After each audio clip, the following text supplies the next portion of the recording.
I don't know what happened to Antonio Bay tonight. Something came out of the fog and tried to destroy us. In one moment it vanished, but if it has been anything but a nightmare, and if we don't wake up and find ourselves safe in our beds, it could happen again. Here's your look at the NECA toys. The Fog Retro Cloth Stevie Wayne.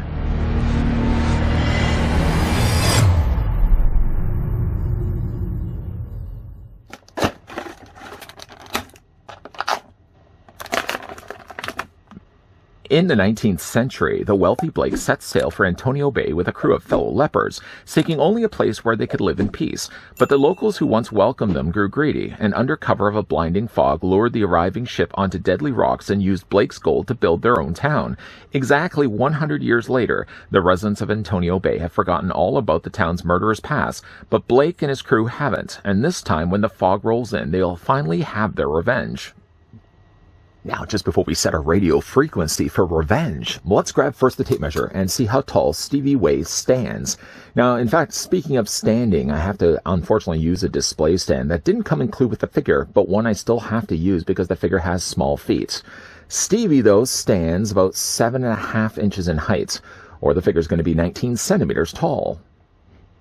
Two fitting figures I thought would make for good comparisons is to bring in Jamie Lee Curtis's Laurie Strode from Halloween 2 and Tom Atkins' character Detective Ray Cameron from Night of the Creeps. You may, though, be asking why I decided to bring in these two characters. Well, because both of them actually are in the fog. In fact, the fog is one of those surprising things. In fact, if you ever get the chance to watch the movie, how many actors you'll spot from various movies, many of which, in fact, actually are from Carpenter's films like Halloween's Before. Another comparison I thought we would also make as well, just free up a little bit of space between Ray Cameron and Stevie Wayne. Thrill me. I did also want to bring in, of course, Captain Blake, the character, of course, in which he's traveling within the fog to seek revenge on the characters of Antonio Bay.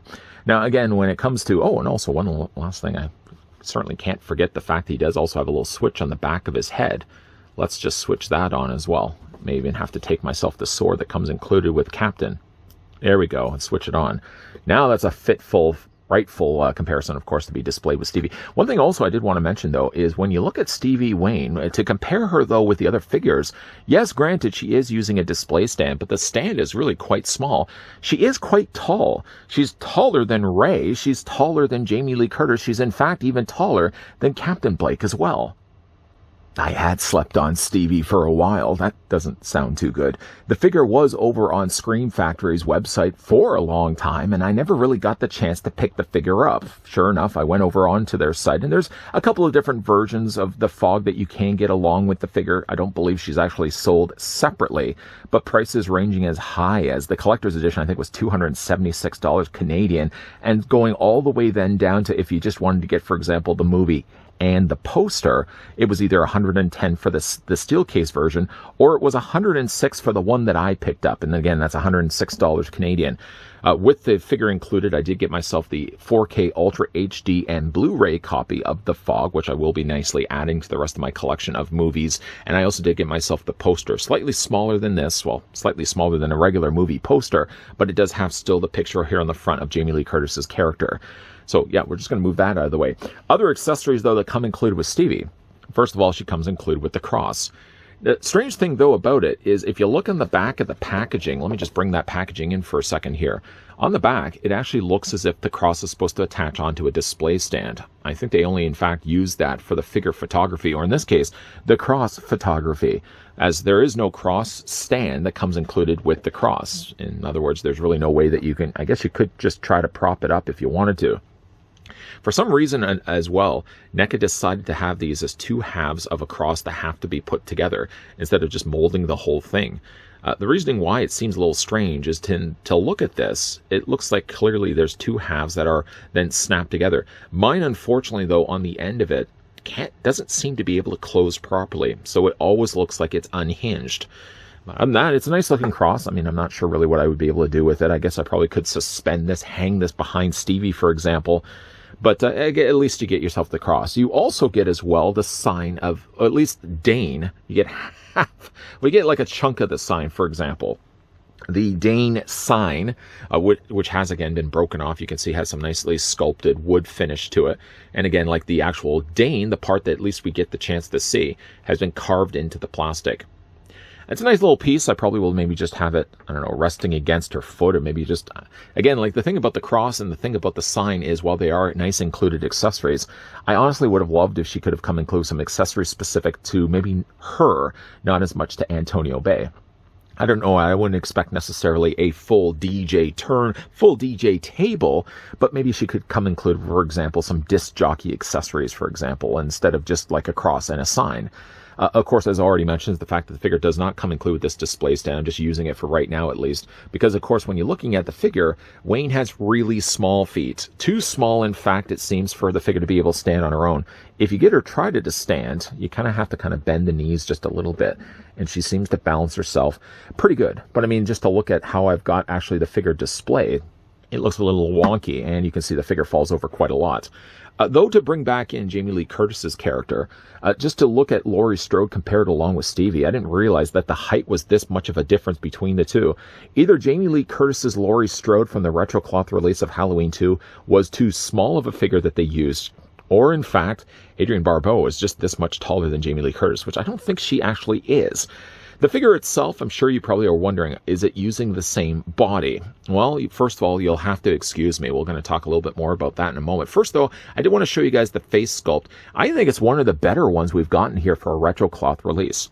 I think not only does it bear a very strong resemblance to Adrienne Barbeau, but I think like the paint that they've applied to the face is, again, showing how retro cloth figures from NECA Toys keep continuing to get better and better. If we backtrack to what we were getting before with the retro cloth figures, I think some of the sculpting has been good, but the paint always never really delivered. Paint now, I think, is matching the stellar sculpt that the talented artists over at NECA have been always doing for the figures, but the paint is finally really getting the chance for the face to shine.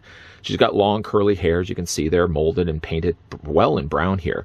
And again, like in this outfit at least, she's got herself the sweater, a red sweater, and she's got herself a pair of jeans. Just to roll though up the jeans, you can see that she is wearing a pair of boots. Now again, the problem with the boots though is that the footprint is quite small. Between the heel that's already small and the foot that's in front of it, there's very little space that this is occupying on a surface. So at least you can use your self-display stand, just happen to have one from another company. It is using the same size diameter peg, so it can plug in fact into those holes provided on the bottom of Stevie's feet. I did apologize because there's one thing I did certainly want to show you guys.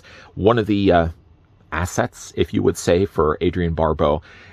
Interesting thing enough about the figure, though, is while I initially thought that this was going to be using the same body as Jamie Lee Curtis's body, again, you'll have to excuse me in advance, I'm just going to lift up the hospital gown here for Jamie Lee Curtis to show you the assets, so to speak. And I did also want to lift up the ones, now again, I'm sorry, apologizing to the children well in advance, that it seems in fact that they've sculpted a larger torso piece for Stevie.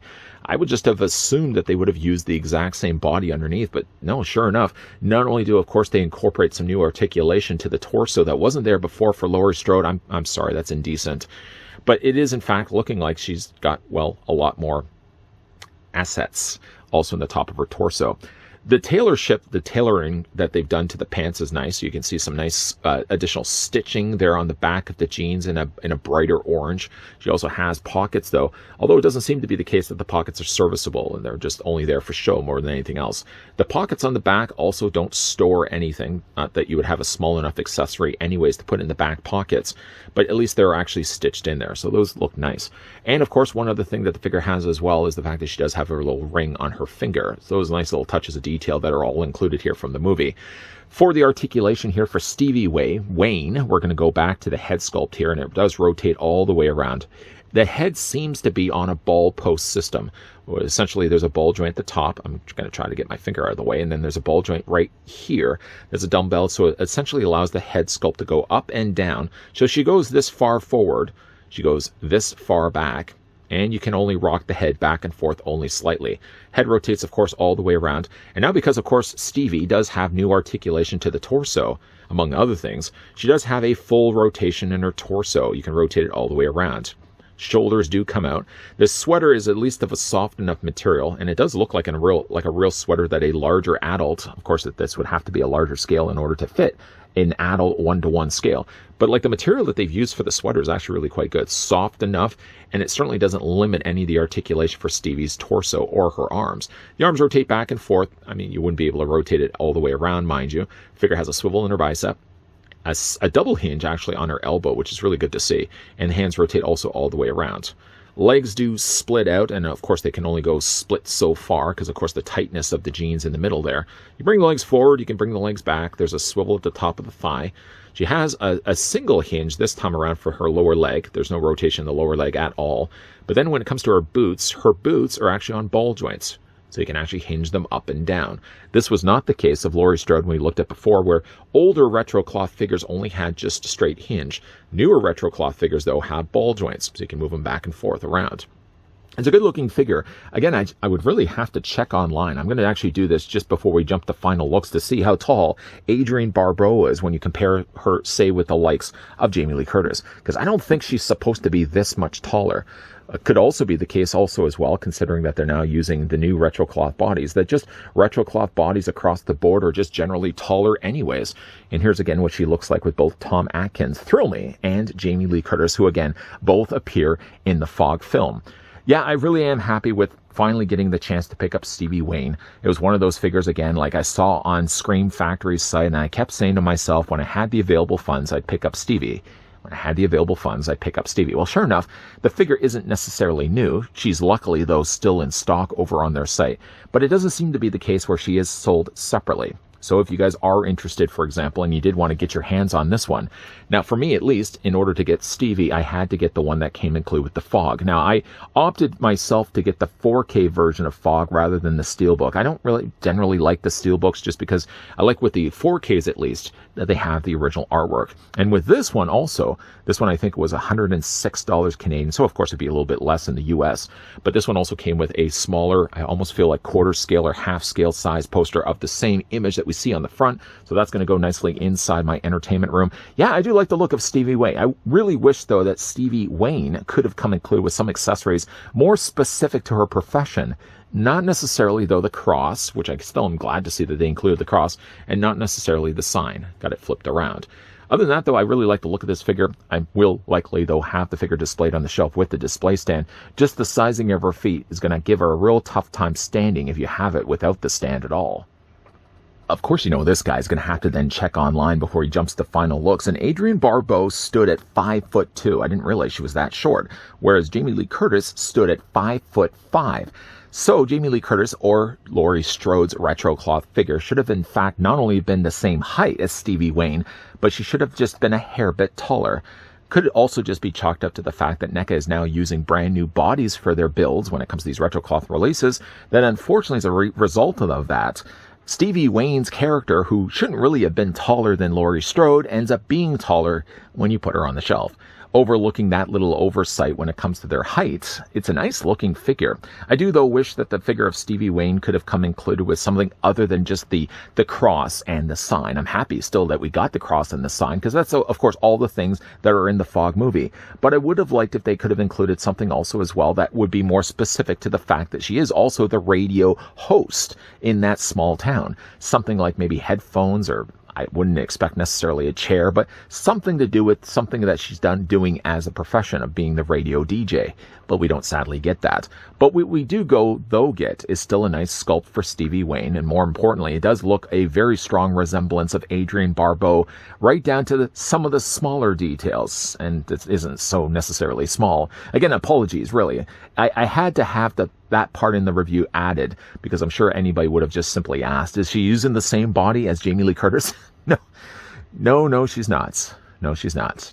What do you guys think of Stevie Wayne? Let me know down below in the comments section. Is this a figure, first of all, you've already picked up for your collection? And if it isn't, is this a figure you could see yourselves picking up for your retro cloth collection? Let me know down below in the comments section.